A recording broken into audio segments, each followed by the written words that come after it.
Man, I just love that video. Every time it plays, makes me want to do my next moonshot. Who wants to go to Mars? Anybody want to go to Mars? Paul Clay in the back's ready to go. Hey, first off, I want to thank you guys for inviting me to come talk to you a little bit about, next slide. Sorry about this. Oop, I know what I have to do. Even a Googler can't figure this stuff out. 1 second.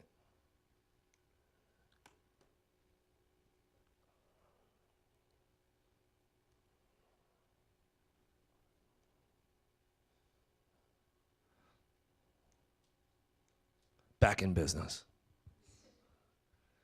So first off, thanks for having me come speak. I love giving this presentation. Actually, the last time I gave a presentation, which was maybe a month ago, was to a bunch of CFOs at Fannie Mae. I would rather poke my eyes out with a bamboo spear. That's not that much fun, but I had to do it. It's part of the job. This is where it's exciting. Come talk to fresh minds, fresh ideas. The university, what you guys are doing at this level and the inspiration that you bring to companies is nothing short of amazing. We see it every day. Actually just returned from South by Southwest. Raise your hand if you've been there. Cool, a few hands. Something I highly recommend doing. I only went for the interactive portion, which is the very beginning of South by Southwest. It's broken into 3 areas. First part of the week, or the 2-week event, is all about technology, startups, crazy ideas that I've never thought of, you've probably never thought of, but there's companies, could be 1 guy, 2 guys, 3 guys and gals in a coffee pot, up to 20, 30 people showing their ideas to the world and looking to take it to the next level. As folks in the business school, which is you guys, I would put that on your bucket list to go check out. It is a great place not only to observe what might happen in the future, but more importantly, little secret, it's amazing networking. The amount of people down there that are funding companies, building companies, starting companies, just sharing ideas is nothing short of amazing. I'm not talking like 50 people, 100 people. I talked to probably no less than 500 folks for 3 days, and if my voice is a little whacked out, it's because of that. But over the 2.5, 3 days, I talked to at least 500 different people and individuals representing nothing but startups. And you're asking yourself, so what? I don't want to work for a startup. There's no money. There's money, trust me. But what's important is that at this stage within your university education, you're going to have to start thinking about, like, who would I like to work for, and what does that company stand for, and am I even a fit in that company? And at the end of the day, can I have fun at that company? And it comes down to one area that I'm going to talk a little bit about today, and that's culture. So here's the next question. Oh, by the way, this was a few screenshots, or at least from my camera, of what was going on down at South by Southwest. This was just over the weekend, by the way. So I love that this is where we had dinner on Friday night, El Arroyo. Tomorrow happens here. I just love that statement. I'm going to make a t-shirt that says that. South by Southwest 2015. This was a brand new company here called Hootsuite. I don't even know what they do, but I didn't even care. I wanted to get on that mobile bar and go pedal down the middle of Austin just to learn about what those guys do. Hootsuite could be the next Google. I'm going to check them out. Might have to look at an acquisition or something. And then, of course, raise your hand if you use Spotify, one of my customers in cloud. But more importantly, what was going on here was really it was almost like being in a time machine.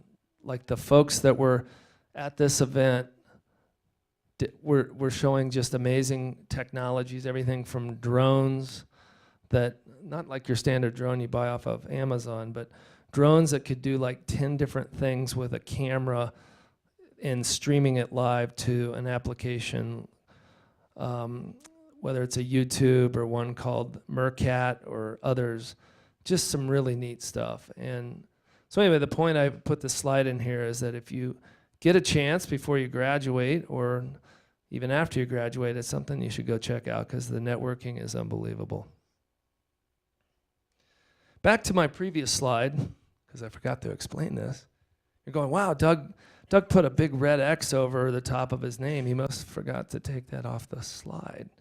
Actually, it perfectly points out what I'm here to talk about today, and it's creating a culture of innovation and why cultures that are constantly changing and evolving statistically do a lot better than companies that don't evolve and their culture's kind of static and frozen, and that's not fun. So long story short, last time I gave this presentation, I left this in here for effect, is actually ran the maps team for North America. So that's my background. I'm a geospatial guy by design, and I love the maps business, but I got back from a vacation with my wife in the middle of the summer, and my boss said, hey, welcome back.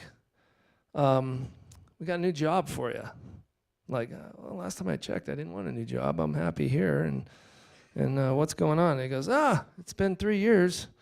We need you to go fix all the problems over in the cloud business, and congratulations, you've been promoted, and pat on the back, and out the door I went. I'm like, awesome. One other question, boss. Who do I get to bring over from my team? He goes, oh, I forgot to tell you that. He was actually lying. Nobody. It's a brand new team. Well, to anybody that's been running, teams for many, many years, you really like to bring your trusted team of folks with you because it just works. Well, that doesn't work at Google. They're like, great, we love that you are excited and love your previous team, but we don't really care. It was almost a joke, wasn't it?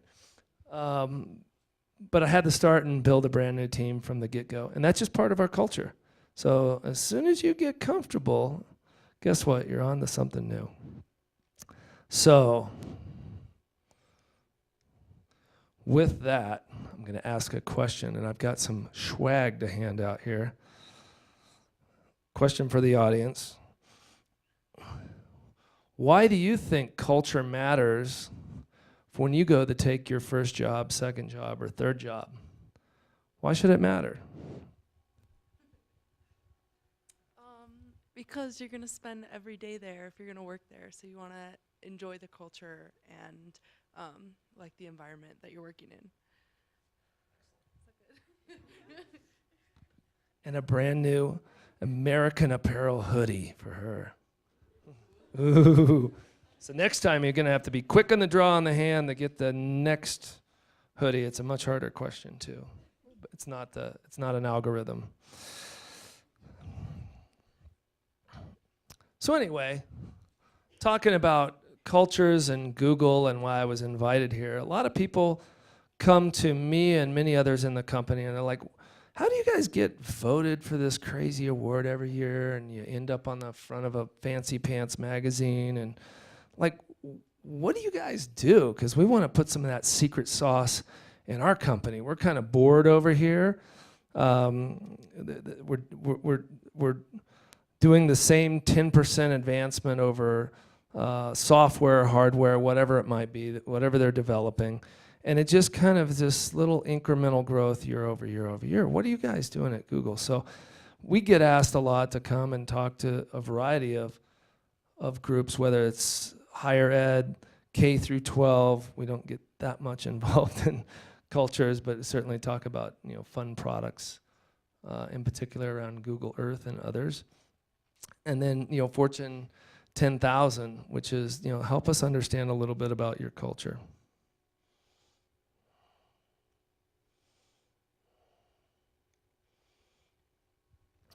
So like with most cultures, and you'll see that in a school, you'll see that in a football team, you'll see that in a startup, you'll see that in a Fortune 50 company. It all starts at the top. So the reason why I put this in here is that this is a letter from Larry Page, the founder, co-founder of Google. And he goes through in the IPO letter and talks about he has no intention of his company becoming what most companies become over time.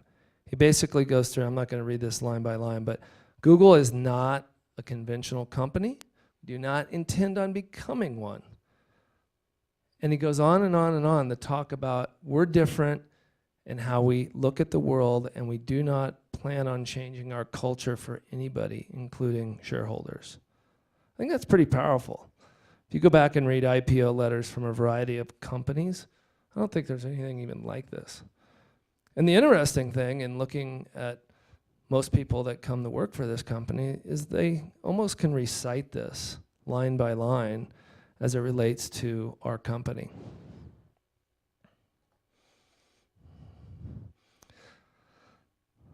So with that stated, one of the things that bothered Larry Page the most, and kind of plays into the video that we just saw about, you know, are we going to do 10x thinking? Or are we going to do 5 to 10% incremental gains? And his view of the world is that over time, incremental improvement will cease to exist.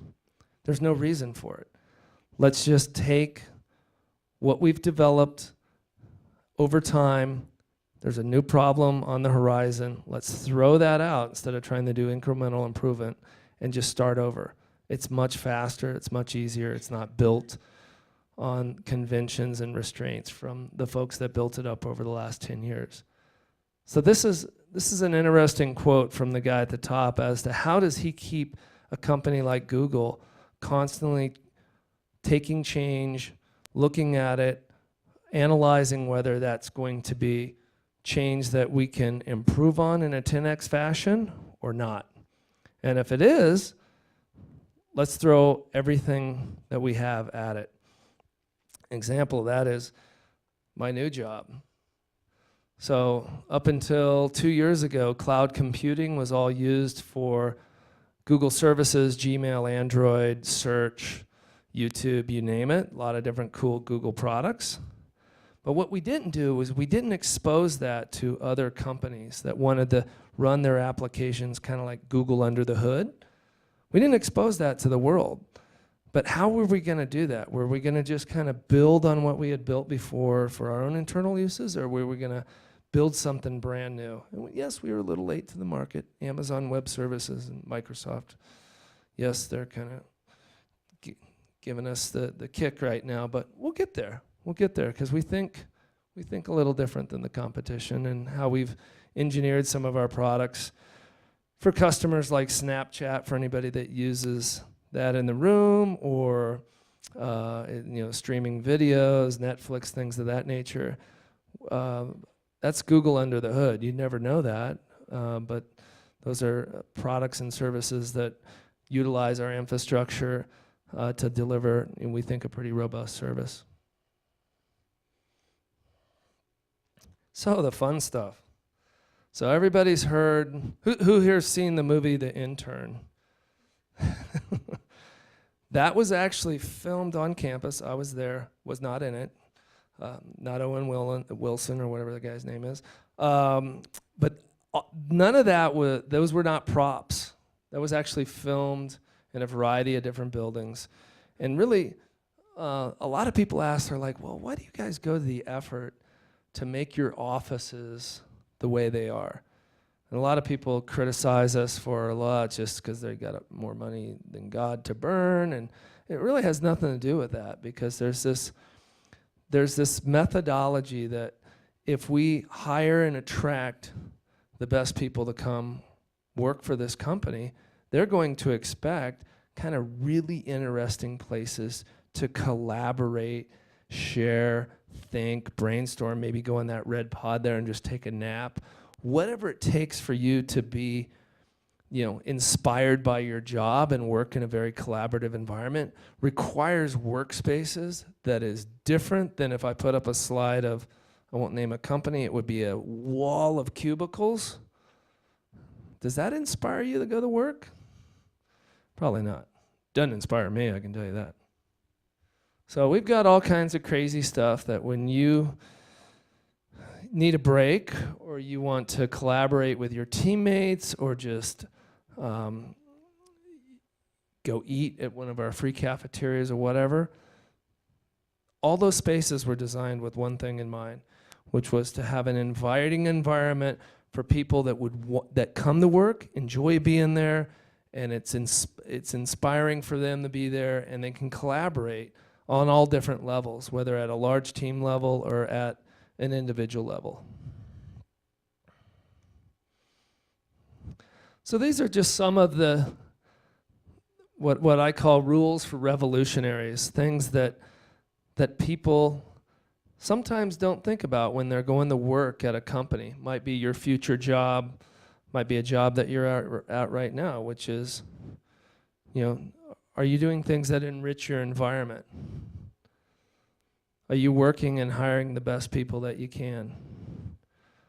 Do you have data versus opinions? A lot of you folks are in the business school here, learning about data and why that matters. Well, I tell you, there's not a guy in this room that loves winning a debate about something with data with one of my colleagues. And if I've got a data point that's backed up by the data, that's not an opinion anymore. It's the raw data. This is what it says. It's a lot of fun. And at the end of the day, we're always about the user, not the competition. We're never focused on the competition. At the end of the day, all of us with user hats on, we're consumers at the end of the day, we're the benefactors of that.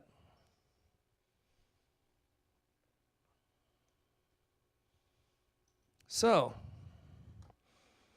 no, that's not how we dress every day. Well, I guess some people might dress that way. I've seen them. But definitely not the guy over here with the tie. I think he was from The Office. But anyway, one of the things that we like to do when we hire people and what is part of the culture is we like to hire people that at the end of the day are not the pitcher, if I can use a sporting analogy, of the team. A very specialized skill set that there's like 5 of them in the world. We hire athletes. And that's contrarian to most people. They're like, oh, Google only hires this type of person with this type of degree and blah, blah, blah, blah, blah. No, that's not true at all. The reality is we love hiring athletes that can do many different things really, really well. If you specialize in one thing, that's great, but you better specialize in at least 2 other things. And that might be things outside of work, might be hobbies, you can't be single-threaded or have a single talent that involves coding a computer. That might work great at another organization, but in our company, we really have found that athletes are the best performing employees, bar none, which I think you might find interesting, because a lot of people are like, I've got to be an engineer. I've got to be a computer scientist. No, you don't. I'm not an engineer. I'm not a computer scientist. Now, I have a few areas that I love spending my time in, and maps is one, and cloud is becoming my new friend. But at the end of the day, I'm an athlete. I kind of try to play a bunch of different roles. That can be you as well.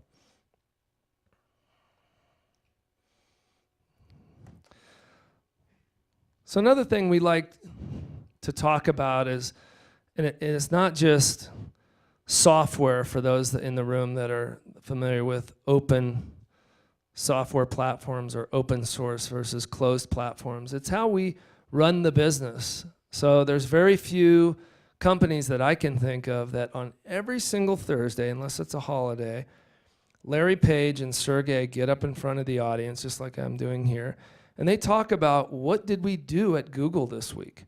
I mean, I could be Larry Page and you're just there talking to me like a normal guy. Every single week, the founders of this company stand up and talk about the company and what we accomplished that week. There's usually a couple topics around, some really way out exotic stuff I can't even tell you about.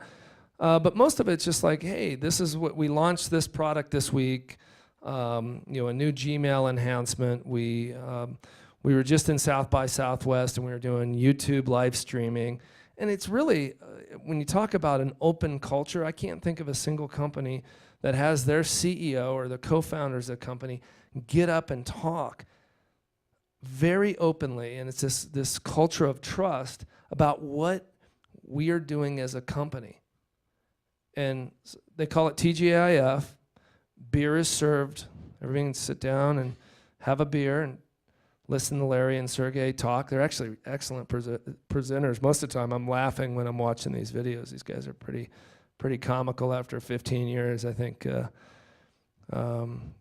pretty darn good. But the point is, companies that are open with their employees, I think that's really a big deal, that when you go to take your first, second, third job, whatever it might be, maybe that's a question you ask. Like, how open is management here to share what is going on?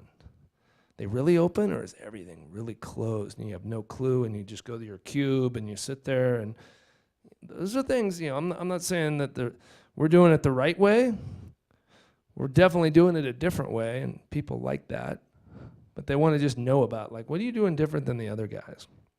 And that permeates the organization, not only in terms of how we share information, whether it's TGIF or video hangouts, for those in the room that use Google products, but also around software. And so I'll geek out for a second here.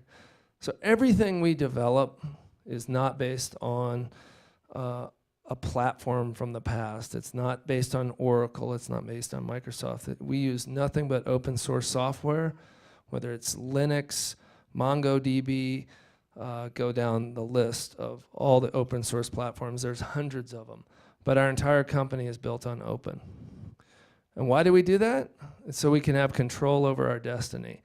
We don't want to sit there and, from the past, when I started in technology, you had 3 choices of technology you could use. You could use Microsoft, you could use Oracle for a database, you could use SAP for a CRM solution or for your ERP solution. But at the end of the day, those are closed solutions. You wanted a fix, a bug fix, an enhancement to this feature, this field. Guess what? Get in line.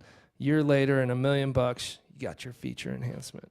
Well, that constrains innovation, doesn't it? So open systems, for anybody that's looking for a career in more of the technology oriented environment, learn your open source platforms, because they are very, very important to know.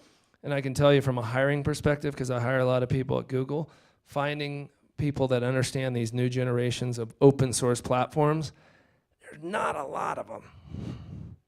So that's a hint. Bone up on that. It's good knowledge to have. Am I boring you? That's my writing, by the way. So ideas come from everywhere. Anybody ever worked for an employer that thought, I think they call it HIPPO, highest individual based on pay in the organization there, and I probably butchered the acronym, but it's basically the guy that makes the most money in the room's opinion wins. Well, that doesn't work so well in a company like Google either. So we like ideas that come from everybody. Whether we're a very flat organization, so whether it's somebody that's brand new that just came to work for this company, or somebody that's been there 10, 15 years, it doesn't matter. We love ideas that come from all different sources. And again, back to that one point around data usually trumps over opinion. But this is an actual real whiteboarding session from, I don't know, a couple weeks ago. You probably can't even read it, but neither can I. Somebody understands it. But the point here is that when you work in a collaborative environment together, whether this is in the doc, like a Google Doc or on a whiteboard, the power to collaborate and share with each other is amazing in a company that breaks down barriers that are not based on your title or what you make. It's really unique. You get out in the real world and find another company that thinks like that, they're few and far between.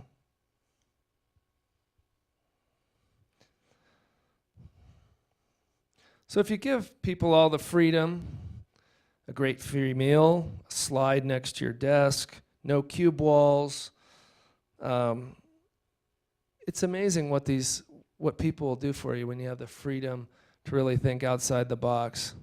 I've seen it happen firsthand. I've hired, like I said, a lot of people that work at this company. And one of the best things, I was actually just sharing it with one of my guys down at the South by show, that if you just empower your individuals to go and do what they know they have to do out of the box, it's kind of like a road, right? You got a couple guardrails on either side or some painted lines there, but I don't tell you how to drive or how fast. I definitely don't tell you what kind of car to drive. I could recommend some cars, but you're probably better at picking what fits you better. But if you just put up the guardrails and point them north or south or whatever direction they need to go, it's amazing what they'll do for you. I think that's important for folks like you in this audience, that these aren't things that you learn in school or open a textbook. These are things that make you happy as a future employee for a company, that you're going to need to ask these questions. Like, how do you manage your people? Do you give them the freedom, the power of expression to go do what they do best? Or are you going to give them a cookbook, say, here's the cookbook, now go bake the cake. And if you deviate from the cookbook, you're fired. Nobody likes that, or at least I don't. So anyway, the point that I'm trying to make here is that this is neither right or wrong. I have an opinion or an opinion about what makes Google unique in the world and how we channel that excitement and creativity in the form of employees that we think are generally pretty excited. And then that goes back to the cover of the Fortune magazine. How do we get on the cover? Well, we think we do things different than the rest of the world.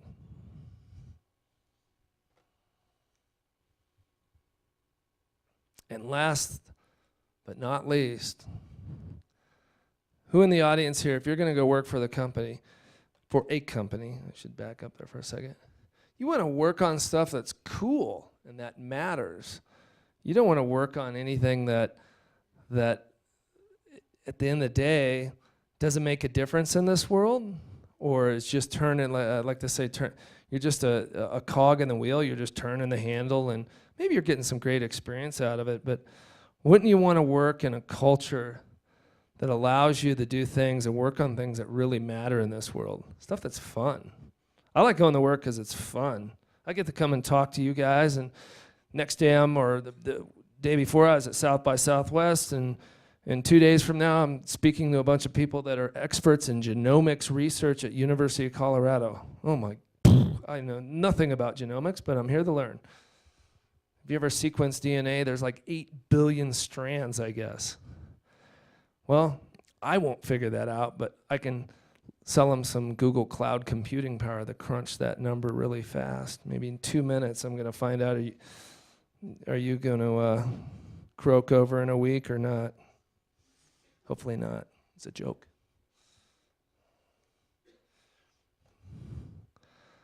So anyway, who here's seen The Wolf of Wall Street? One of my favorite movies, by the way.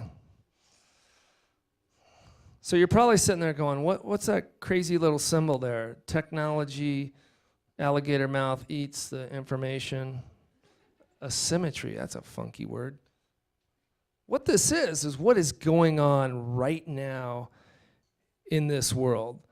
Where back in the day, and why I put The Wolf of Wall Street up there, is when I graduated college, back in, should I date myself, Grayson? 1990, CU Boulder. This is what business was like. Information ruled. And why did the stockbroker make the judgment call of that you should buy, AT&T, I think was one of his stocks that he loved to sell. Why should you buy AT&T? Because they had the power of the information. Those guys behind him were sitting behind green screens, a la mainframe IBMs from way back then, but that's all they had, that and a telephone. Can you imagine working back then? This is how you shared information. This is how you picked the next stock. It was via phone, which most people don't use anymore. They text or something. And information. Well, you can kiss that model goodbye. There's a symmetry right now as we speak going on. And what I mean by that is that technology is ruling the roost, because all of us, in your pocket, every single one of you in this room here, you have a smartphone. I didn't have that back in 1990. I had an Apple IIe. Still wish I had it. It'd be worth a lot of money. But we didn't have information at our fingertips, did we? You guys do. All of us do. So the world of this whole ecosystem of stockbrokers and trading on information is gone. If somebody makes you believe that doesn't exist, and the guy at Charles Schwab or whatever is going to pick a stock and tell you which way it's going to go up, no, there's a lot of other things going on behind the hood or behind the curtain or under the hood. That's all about technology. It's not about information. It's free flowing as we speak. So that's why I always like to put that slide up there, because this kind of sets the stage for the next part of why culture matters and how culture inherently impacts some of the industries that we're going to talk about here. So I'd like to show this of like, why does it matter?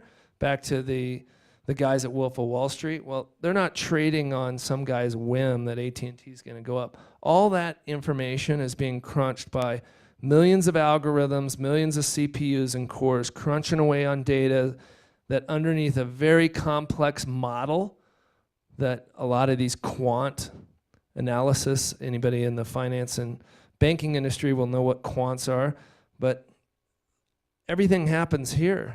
They're not going to leave it to some dumb guy like me to say, is AT&T going to go up or down? No. This 40,000 cores of processing power is going to crank that number out, and it's going to tell me if these 17 different variables happen over in Iran, is oil going to go up or down? Well, a human's not smart enough to figure that out, but a computer is, especially at this scale. So who here knows who Mark Andreessen is? Raise your hand. Tell me what he was the father of, and you get a t-shirt. Anyone? Mark Andreessen. Bueller. I really do have a t-shirt down here. And I want a female to answer this question because it's a medium. Mark Andreessen. You can probably look it up on your phone. Power of technology. Okay, I'm going to tell you who it is. I'm going to throw it out there, this t-shirt, and it's going to be like a concert stage diving for this thing. Mark Andreessen, super important guy to know. He was the founder or co-founder, I won't give him 100% of the accolades, but he was the co-founder of the Mosaic browser. You're like, okay, who cares, a browser? Well, you use a browser every day, don't you? So he founded, when he was at the University of Illinois, him and I think it was just him and one other guy, I can't remember his name off the top of my head, but they started the Mosaic project, and this was back in 1992, I believe. And when he took this technology, the university actually said, hey, we don't know what we're going to do with this Mosaic thing. We'll give you a license. It was an open license, and you can go build a company. Well, he went on to start Netscape. So if Mark Andreessen and Netscape ring a bell, the Netscape browser, before Microsoft came in and crushed it by giving away their browser for free, super important guy.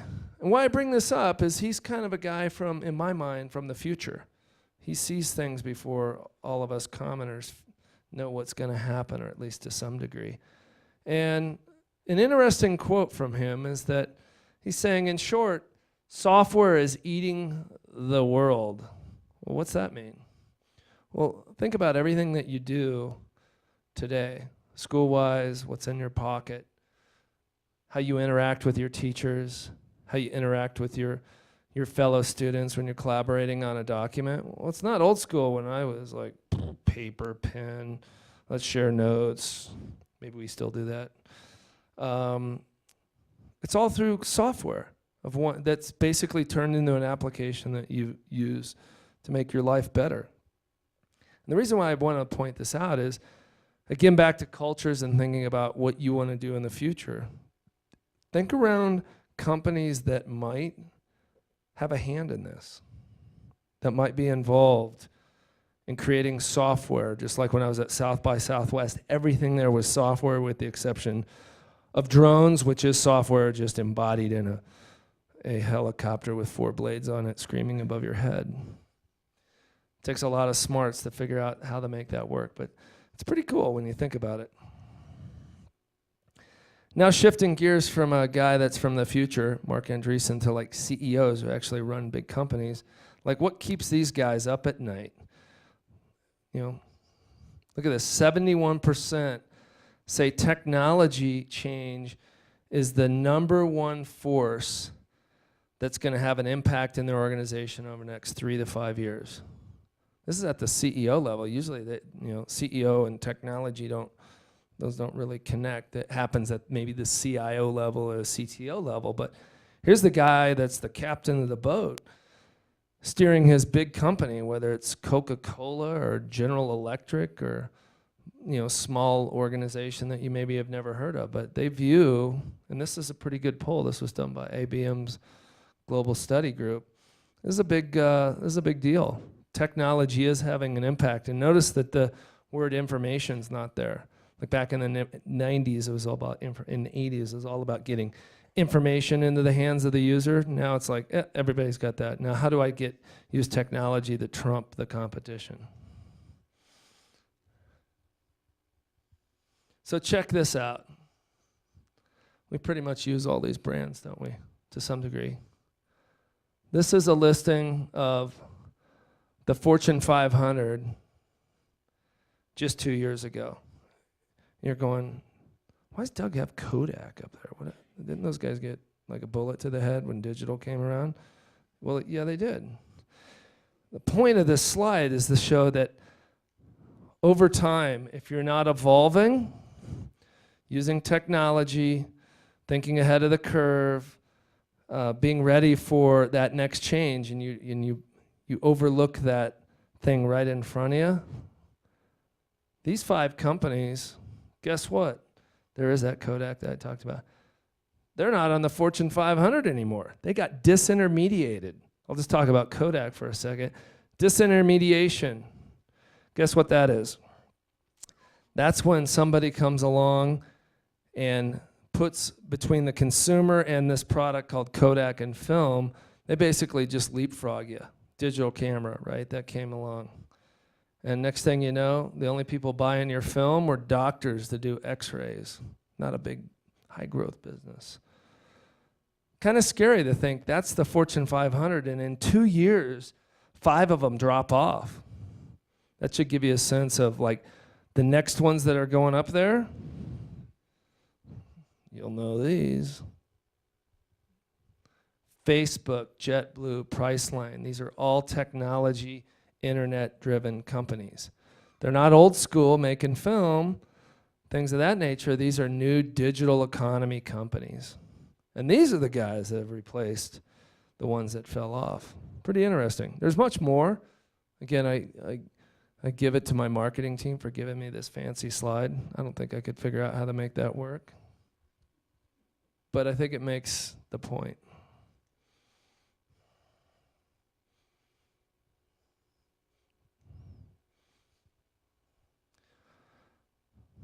One second.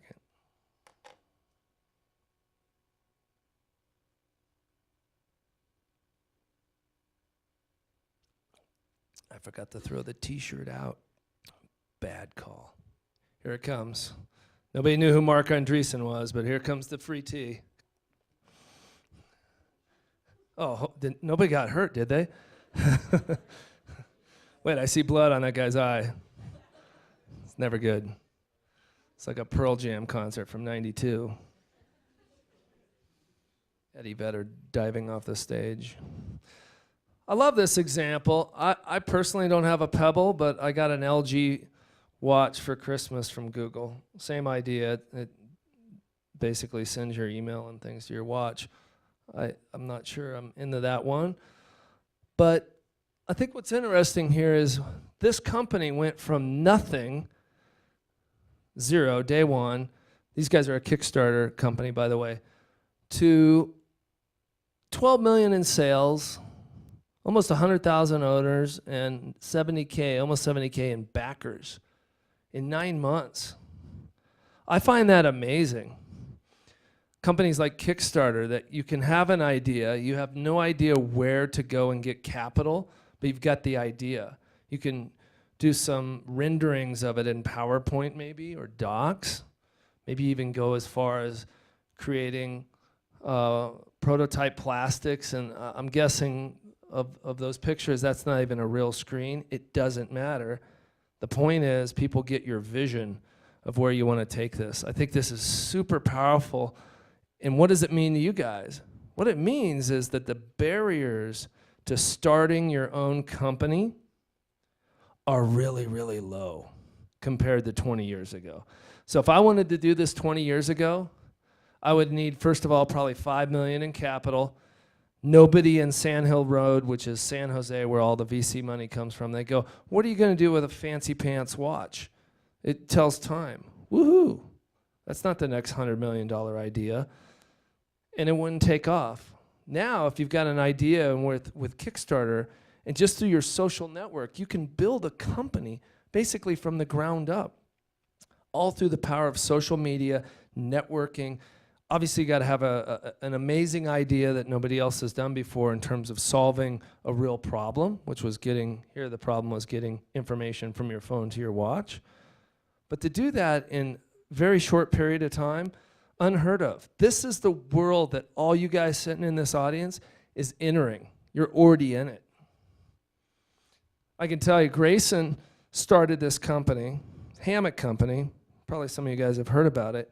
The thought of even sourcing products from China, setting up a Facebook site, setting up a website, setting up commercial distribution, taxation, all that stuff that you have to do as a business, even 5 years ago, mission impossible. Just too hard. It's just too hard. And I just love this economy that we're seeing. You know, this isn't brand new, but it's happened over the last couple of years. That you can build something, you and your best friend, or you and 10 people, it doesn't really matter. Your barriers to entry are the lowest that it's ever been in this world. Other countries, different story. But the power for you to go out there right now and start a business, there's not a better time to do it. We love, and that's why I love going to South by Southwest, because you see all these ideas of, you know, 5 guys and gals built an application to do basically collaboration on music. I'm standing there watching this guy playing a guitar, and there's a video stream coming into his laptop. His drummer, who's across the state, and they're collaborating in real time. The sheet music, they're playing, they're basically jamming out. It's like Google Docs for a music writer. Whoever thought of that? I'm not even a musician. I'm sitting there going, hey, hand me the guitar, man. I want to start jamming with your buddy. Even though I barely even know how to play a guitar, but those effects pedals, I tell you, they can make you actually sound as good as Eddie Vedder. I did sound pretty good, at least in my own mind. So anyway, this type of thing that, you know, Pebble has done in less than 9 months is just, I love it. It's crazy. Who here owns a GoPro? That's a pretty good distribution. So back to my comment on Kodak. Talk about camera was nothing new, right? We've all had cameras since the beginning of time. Digital was not new. We all have digital cameras on our phones, right? But what this guy did, you guys know the story of him? So you should this should be like a B school case study. His name's Nick Broadman, I believe. I'll look it up here in a second. But he started in 2002 out of the back of his surf van in Australia. And what problem he was trying to solve was he wanted a camera that could go underwater, duh, he was a surfer, It needed to be able to take really fast frame rates and need to have image stabilization, right? Have you ever noticed a GoPro, like you're skiing, you're all over the place, but it's amazing, that image is kind of stable. It's all software, right? So anyway, he worked with it. He didn't develop the technology. He worked with a third party out of San Jose to basically package up this technology, put it in a waterproof case, and go sell it. Well, guess what? Fast forward 8 years later, and this is a company that just went public, IPO'd last year, and is $1 billion in revenue. Isn't that crazy to think about that? Like, if you're Kodak, you just want to blow out your brains. Like, why didn't I think of that? What, a waterproof camera? Actually, that is one, right? Bolted to your head. Wow. These are things right here in front of us that is amazing. And you look at this company's going to double revenue in the next year. They're going to go from $1 billion to $2 billion, all based on this lifestyle around, be the hero or be a hero. But it's nothing more than a repackaged digital camera with some software secret sauce that's different than what their forefathers have done. It's a great story if you haven't read about this gentleman, of how he started out his van. By the way, he funded this project, his first camera, selling belts that had shells on them. What, $10 a belt? You gotta sell a lot of belts to build a camera, but he did it. And of course, the most important point here, or at least for Kodak, if you fail to innovate, you might be that next Kodak. Important lessons here. I won't ask the question if anybody's used Square. Anybody that's a mobile merchant here would definitely like Square. But again, it's a new twist on an old industry. Point of sale terminal. Yikes, look at that. That's a computer, a keyboard, a monitor, a barcode scanner, thing down there for your cash. Anybody use cash anymore? Not really. And then thing to print out your receipt. All that's being disintermediated. If anybody's ever used Square, it's like, hey, swipe your card, boom, sign with your finger, and can I email you the receipt? Well, as I just went through that kind of flow of what Square does, I just picked off like 5 things that you don't need on this traditional point of sale terminal. I don't need to print a receipt. I'm just going to email it to you if you care. Cash, I just gave you a credit card. Why do I need cash? Barcode reader, well, that thing reads barcodes. Bottom line is, pretty much within one little piece of plastic technology, the point of sale terminal business, poof. It's not poof yet, like things change in some industries at glacial speed, meaning I'll be retired by the time those are gone. But the point is, this was started by a couple different guys that wanted to disrupt the payment industry. And boy, have they. Everybody's copying them now. But anyway, that's not the point. It's changed the industry.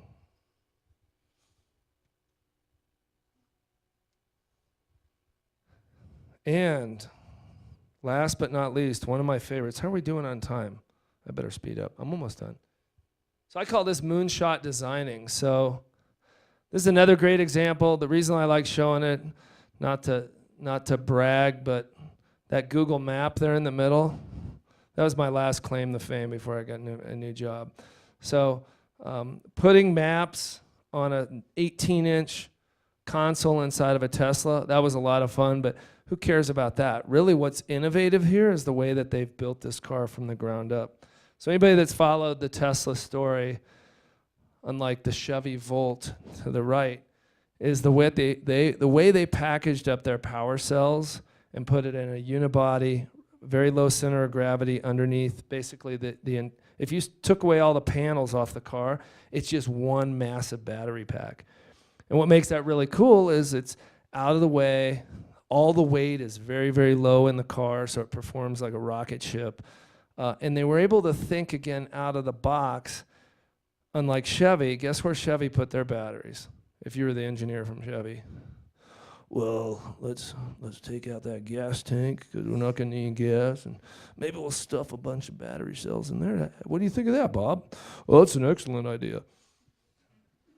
So we can all see that in the sales results of the Chevy Volt. Go look at it. Not so great. Tesla, can't even get one. I don't care who you are. Still a waiting list.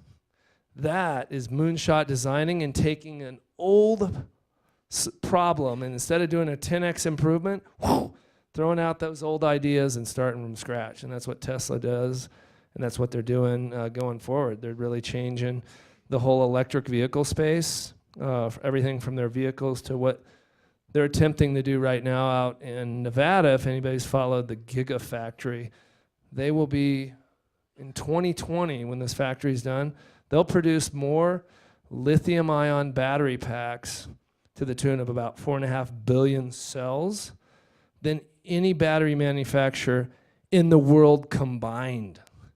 Panasonic, Sony, go down the list. We chew up a lot of batteries, don't we, as a society? There'll be 10x of that, all out of one factory outside of Sparks, Nevada. If you want to read about something really interesting, the Gigafactory that Tesla's building in partnership with Panasonic is pretty cool.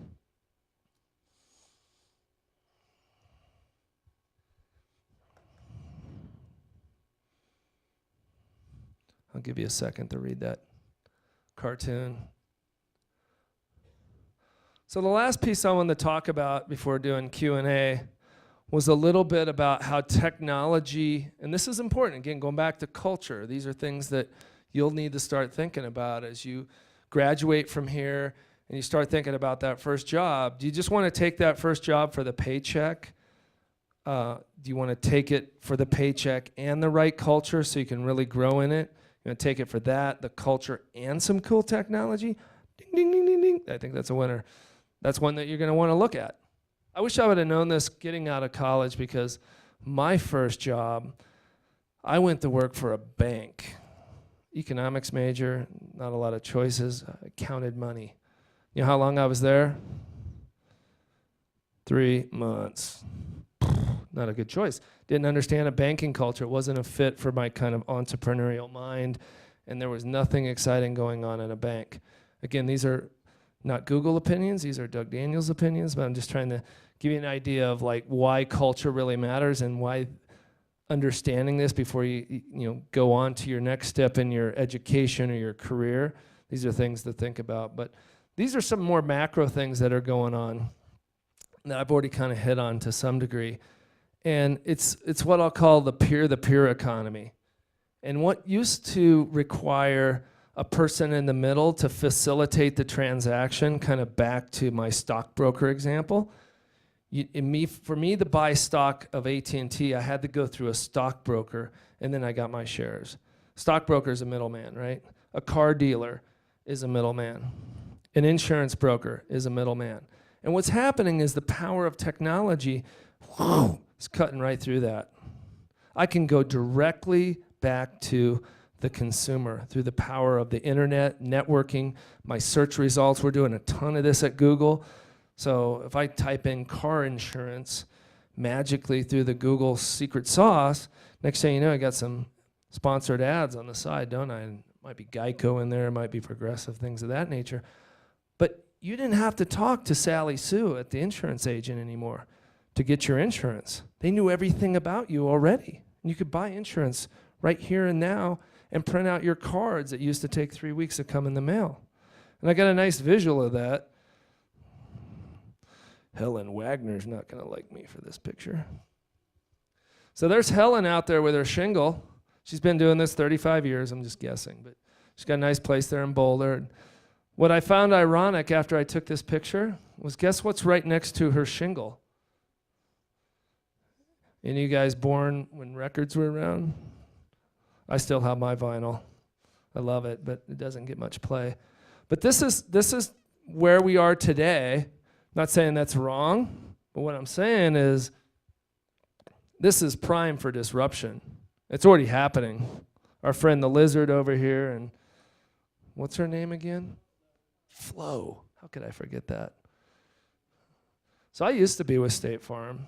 I got tired of them jacking up my rates, and I got 15 years with no ticket or something. I'm like gold standard to them. But my rates kept going up. I'm like, I'm going to go to Geico and just type in my stuff. And guess what came back? Like 5 minutes later, they're like, we could save you $300 a year. It's amazing how many former addresses they knew that I lived at. I was like, I live there? I don't even remember that. Must have been a big party or something, but I guess I lived there. Had my driving record, had my credit score, had a bunch of stuff I couldn't believe they even knew about me. But one more important piece that Flo has in her hand that is going to happen to every single car sooner or later. And what that is Snapshot. That's a fancy marketing name for how well do you really drive. So you plug this thing into your car, goes in the ODB port for the technical types in the audience, and it measures your speed, how often you drive, at what times, how many miles. And I tell you, if you're a good driver, I will take a 30% discount on that all day long to cough up my data to get 30% off. Because before my rates were going up and I was perfect. And they're going, well, prove it. That's what State Farm said. Well, prove it. I don't know. I haven't crashed. Well, Flo and her technology over here, you just plug it in, and guess what? It's going to aggregate big data about you and how you drive. And, okay, if you're a driver like Grayson, your rate's going to go up 75%. But anyway, that's not the point. A guy like me, I want the benefit, right? This is happening everywhere. And this disintermediation of technology going right down the middle of where the middleman used to be, you might want to think about that before you take your next job. And last but not least, one of my favorites. You guys don't have this here, or at least I don't believe you do. Uber. So anybody that's traveled to a big city, this is a highly disruptive, politically sensitive application. The amount of lawsuits that this company has against the established taxi industry and the various departments of transportation is mind-boggling. I don't know why we put $250 million into them. Maybe because it smelled of disruption. But this is nothing short of amazing. Having used this at South by just recently, yesterday or the day before, the only way to get a cab was to let them know that you're on the corner of 8th and Colorado. There weren't cabs just driving around, because they get hailed immediately, just like they would in New York City. But what Uber's allowed, the power of the mobile phone and an application, allows to tell drivers, hey, I'm on the corner of 8th in Colorado, ready to be picked up, and it pushes the information of what the car type is, license plate, anything you want to know about the driver, right down to your handset. And even cooler is when you hop in, you say where you're going. Well, they already know where you're going because you put that into the application. But then you hop out, and guess what? Through the magic of your mobile phone, it's already paid for. You're just like, in car, sit, out of car, later. It's that easy. And for a guy that travels every week, that's huge. I love it. It's totally disruptive. Again, if there was a yellow cab guy in this audience, he'd probably take me out. Never good. We don't want that to happen here, do we, Dean? He's not listening. Anyway, so here we go. Next chance for American Apparel zip-up hoodie that says Google Cloud on it. So what do all these companies have in common? Any hands? Sir?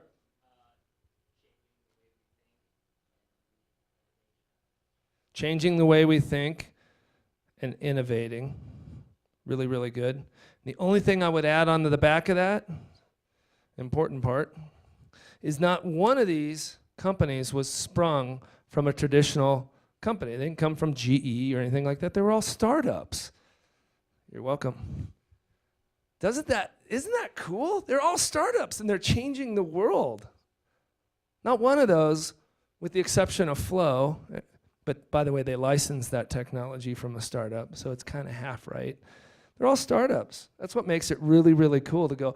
The most inspirational thing in the world going on right now is not that 10% improvement on gas mileage from the new F-150 Ford made of aluminum. Yeah, I'll give them a B-, and that's pretty inspiring.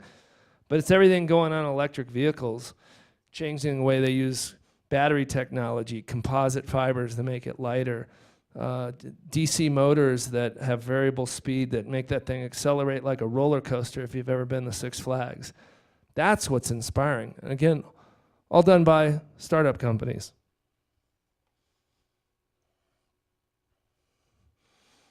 So, we're about up on time.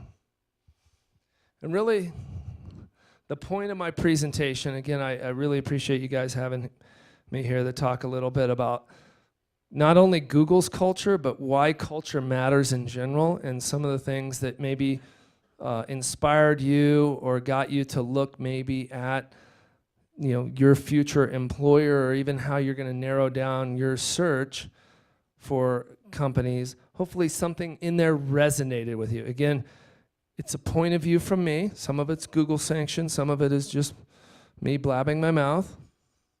But these are really cool examples right in front of us that I love to come and talk to university audiences about all the time, which is, you tell me, audience, what are some of the big problems you're going to tackle?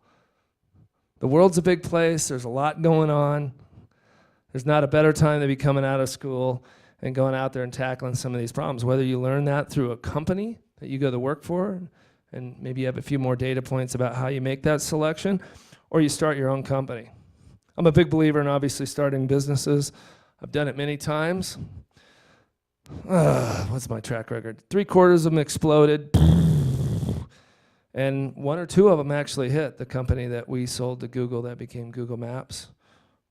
I got to ring the bell on that one. But that's the whole idea. Try a bunch of them. Not all of them work. Some of them do, some of them don't. But pick yourself back up, go out, do it again. And you never know, you might have the next Facebook. Oh, and one funny joke about a guy that, for the networking computer geeks in the audience, there's a company called F5 Networks. They build really high-end core routers and things around networking. Anybody have an idea why it was called F5? Anyone? I gave away my last prize too. It was his 5th failure. F5. I mean, that's great, right? He didn't even care. It didn't even bother. Might as well name a company after it, and it's worth billions now. Yeah. F5 Networks, take a look at them. So anyway, with that, people always ask me at the end, like, well, awesome, Doug, you teed me up for solve a big problem, but what do you think some of the big problems are that we really should focus on? And you'll notice I didn't put these down specifically because where you guys are located certainly has an advantage, but the world is running out of fresh water. The planet has all the water it needs on it, right? And it's pretty much everything's here. It's either up in the form of clouds, it's in the ocean, it's in underground aquifers, and I think there's less than 2%, if I remember correctly, of the world's fresh water actually is in lakes. So what does that scream to you? To me, that screams opportunity. We've got to figure out a way to get more fresh water as we grow by millions of people a day. You might not see it here because you got a beautiful river running down your backyard. But in the rest of the world, you got brackish water, seawater, dirty water, filthy water that's filled with sewage. Go to Sao Paulo, Brazil, and you'll see the entire lagoon that everybody's paying big bucks to overlook. Guess what? It's basically a dumping ground for the local sewage treatment plant. Not good. You couldn't even swim in there. But to the far left, this was one of the most inspirational products I saw that I saw at South by. This was a Kickstarter project. 5 guys in a coffee pot. That's the filter in the middle. That's a water bottle on the left and the cap on the right.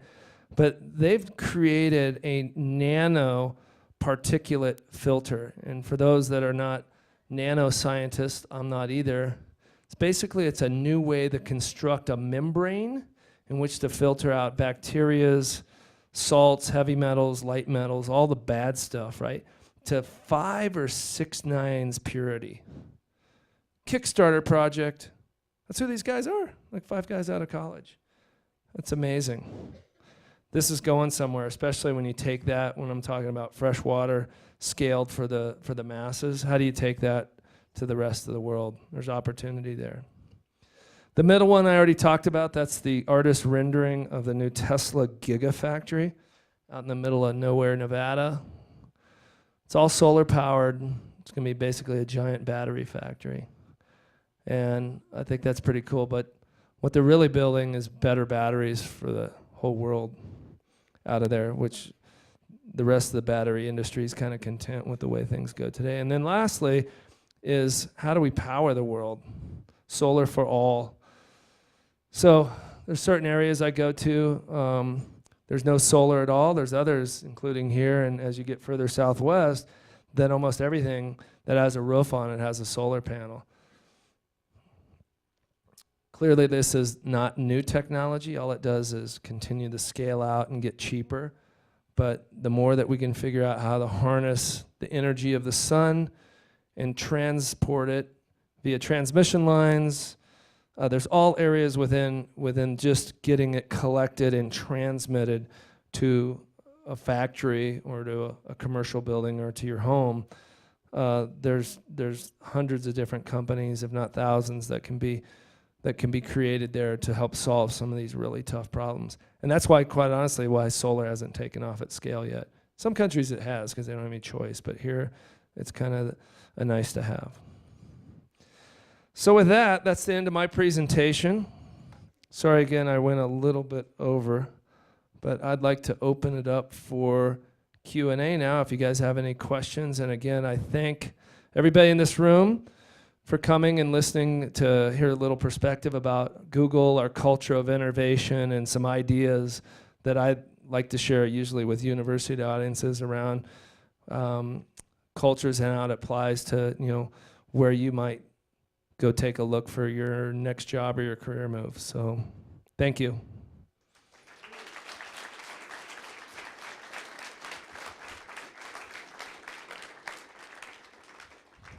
Anybody have any questions? Just raise your hand. I'll pass the mic. Bueller. Well, oh, here we go. So as I understand it, you live near Denver. How do you take part in Google and run your side of the business from there? So the question was, I live in Denver, factual, and how do I run my business from Denver? Great question. I actually reside, from a taxation purpose, that's really important, out of our Boulder office. Nobody wants to pay California taxes, right? So I practice what I preach right up here. I use technology to connect to my team. So I probably do no less than half a dozen to 2 dozen hangout calls a day, which is video conferencing for those that use Google Mail and Chat and Docs. I think you guys are a Google Apps customer. So I use the technology to answer your question that basically bridges the gap between me physically being in front of you like I am today and actually having a video conference, which almost makes me feel like I'm at headquarters or with a customer. And then when I need to travel, which is quite a bit, I go old school and get on planes and go see people. That part of sales hasn't changed. Go see people, develop trust and a relationship. So anyway, it makes the job a lot of fun because you get to eat the dog food and use the technology that we're developing every day. Any other questions? Besides South by Southwest, if you have like an idea or something and you want to spread it, what are your options besides in the tech industry? Like if you wanted to work in the environmental industry or something like that.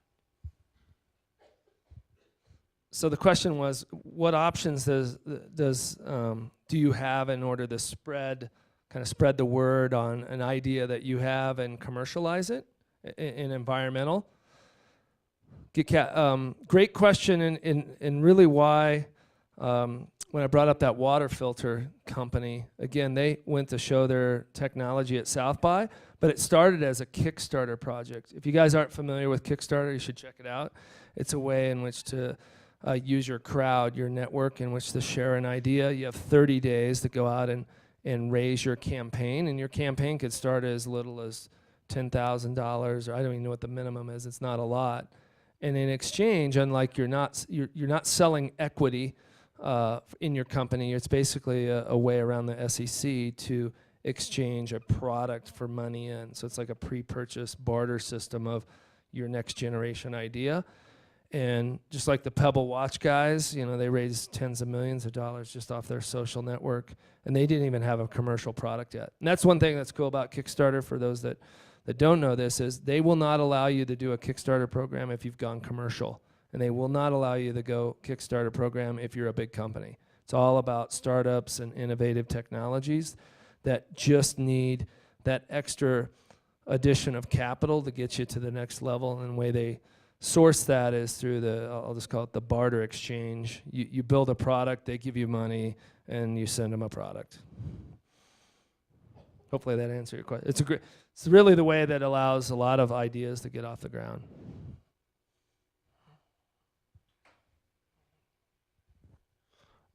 I was researching into new renewable energy sources and stuff, and I found one called Bloom Energy that Google is using, and I'm wondering if you know anything about it. And they're also like doing research with quantum computers and stuff. Do you know anything about any of this stuff?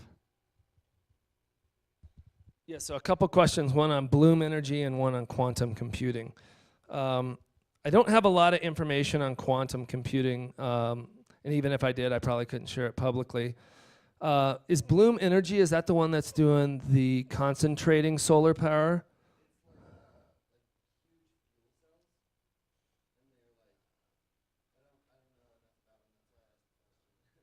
Yeah, I don't know much about our investment in Bloom, but I do know quite a bit about Google's commitment to renewable energy in general. All of our data centers, which use gigawatts of power, I mean, gigawatt is enough to run like cities worth of power. It's a boatload, basically. All of our energy comes from renewable.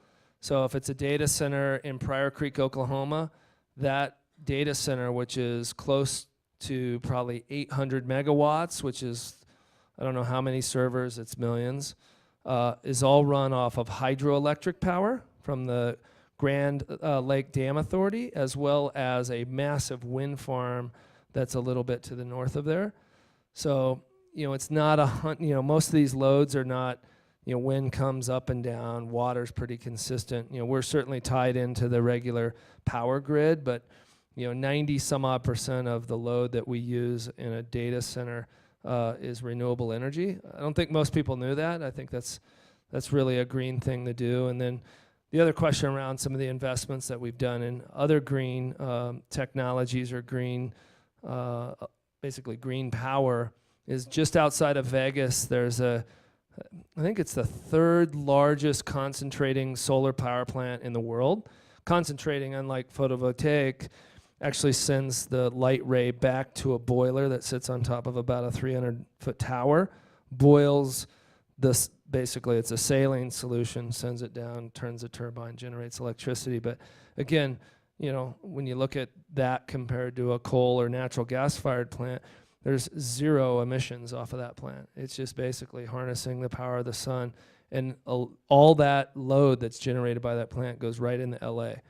Like, what's our benefit from it? It's the right thing to do for the world, right? We don't even have a data center in LA, but all that investment and energy that we create out in the middle of no man's land, Nevada, goes right into where it's needed in LA.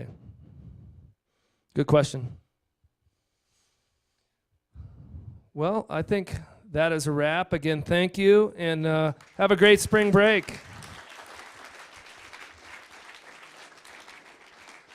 Right, well, thank you all for coming. Just one tie-in of innovation is that in our AACSB accreditation that the School of Business has 3 pillars they stand on now. The first one is innovation, then engagement, and then impact. So innovation is now the buzzword just all over the place, not just in Google, but also in business education. Thank you all for coming.